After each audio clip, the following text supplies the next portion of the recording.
ये है हमारी आज की वर्कशीट नंबर 20। डेट है हमारी 7 दिसंबर 2020। टॉपिक हमारा चल रहा है भूगोल से।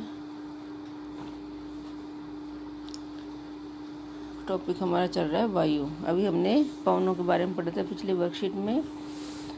आज हम पढ़ेंगे वर्षा के बारे में। तो शुरू करते हैं फिर।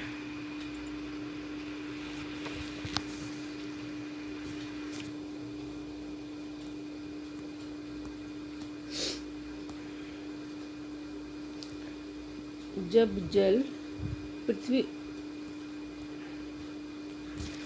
जल पृथ्वी और विभिन्न जलाशयों से वाष्पित होता है तो ये जलवाष्प बन जाता है।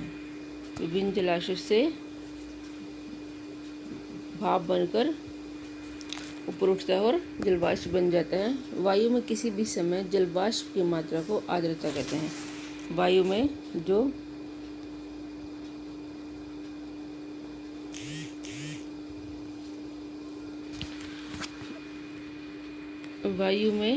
जलवाष्प की मात्रा होती है उसे हम आर्द्रता मतलब नमी कहते हैं।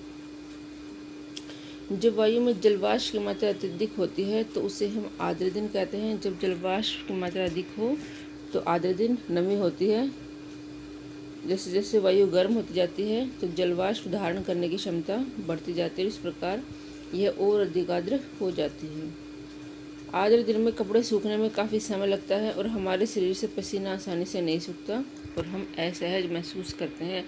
ये हम बारिश के मौसम में होता है जब पसीना बिल्कुल नहीं सूखता है, चाहे पंखे चलते रहे, कूलर चलते रहे, एसी चलते रहे, तो वो आर्द्र दिन होते हैं।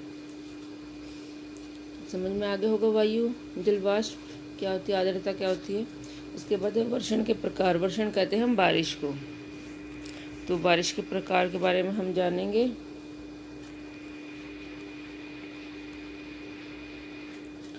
एक है हमारा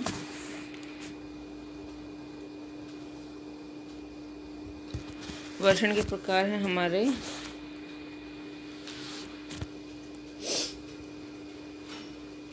संवहनी वर्षा, दूसरा है चक्रवाती वर्षा और तीसरा हमारा पर्वतीय वर्षा। ये ऐसे ही आपको बनाना है जैसे इसमें बनाया हुआ है। 3 प्रकार हैं वर्षण के: संवहनी, चक्रवाती और पर्वतीय वर्षा। पर्वतों पर जो गिर रही है वो पर्वतीय वर्षा और चक्रवाती वर्षा होती है। एक होती है संवहनी वर्षा। चित्र बनाने हैं आपको, इनके चित्र बनाने हैं। उसके बाद है इनका एक्सप्लेनेशन। जब जलवाष्प ऊपर उठता है तो ये ठंडा होना शुरू हो जाता है। जब भाप ऊपर उठती है तो ठंडी होनी शुरू हो जाती है। संघनित होकर ठंडी होकर जल की बूंदें बन जाती हैं और जब ऊपर जाकर जम जाती हैं तो ये बारिश की बूंदें बन जाती हैं। बादल इन्हीं जल बूंदों का ही एक समूह होता है। जब जल की बूंदें इतनी भारी हो जाती हैं कि वायु में तैर न सके तो बारिश के रूप में, वर्षण के रूप में नीचे आ जाती हैं। वर्षा मापक इससे ये यंत्र है, इसे वर्षा को मापते हैं। सेकंड है हमारा आकाश में उड़ते हुए जेट हवाई जहाज अपने पीछे सफ़ेद पथ चिन्ह छोड़ते हैं। आपने देखा होगा एक लंबी लाइन से बन जाती है। इसके इंजनों से निकली नमी संघनित हो जाती है। जो नमी निकलती है, जो धुआं निकलता है, जो नमी निकलती है इंजन से, वो जम जाती है, संघनित हो जाती है। वायु के गतिमान न रहने की स्थिति में संघनित नमी कुछ देर तक पथ के रूप में दिखाई देती है। जब वायु हवा चलने लग जाती है तो ये जो पथ है ये साफ हो जाता है, लेकिन जब तक हवा नहीं चलती तब तक ये हमें दिखता रहता है। पृथ्वी पर जल के रूप में गिरने वाला वर्षण वर्षा कहलाता है। ठीक है। ज़्यादातर भौम जल मतलब अंडरग्राउंड वाटर, जो पृथ्वी के नीचे जो पानी है, वर्षा जल से ही प्राप्त होता है। पौधे जल संरक्षण में मदद करते हैं। जब पहाड़ी पार्श्वों से पेड़ काटे जाते हैं, वर्षा जल अनावृत पहाड़ों से नीचे बहता है एवं निचले इलाकों में बाढ़ का कारण बनता है। जब पेड़ काटे जाते हैं तो जो बारिश का पानी वो पहाड़ों से नीचे बहने लग जाता है, क्योंकि पेड़ उसे रोक लेते हैं। लेकिन अगर पेड़ नहीं होंगे तो रुकेगा नहीं, जिससे निचले इलाकों में बाढ़ आ जाती है। यहाँ तक आपको समझ में आ गया होगा।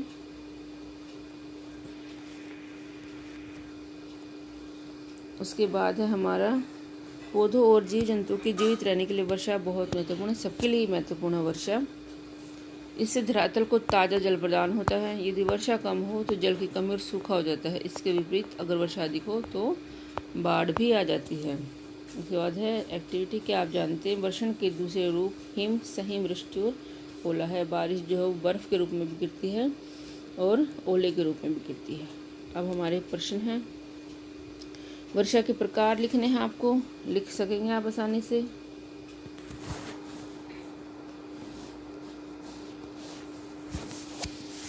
वर्षा के प्रकार लिखने हैं।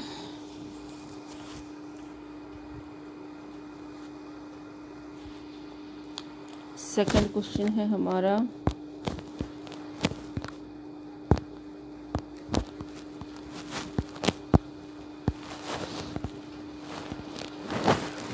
वर्षा के दिनों में गीले कपड़ों को सूखने में अधिक समय क्यों लगता है? नमी के कारण। बाकी आप एक्सप्लेन करेंगे। आपके अनुसार दिल्ली में किस माह में वर्षा सबसे अधिक होती है? ये आप अपने बड़ों से पूछेंगे। वर्षा के दिनों में आपके द्वारा अनुभव की गई किसी महत्वपूर्ण घटना के बारे में आपको लिखना है। तो ये आसान सा वर्षिटाई है, बहुत इम्पोर्टेंट है। वर्षा के प्रकार करिए इसको और भेजिए।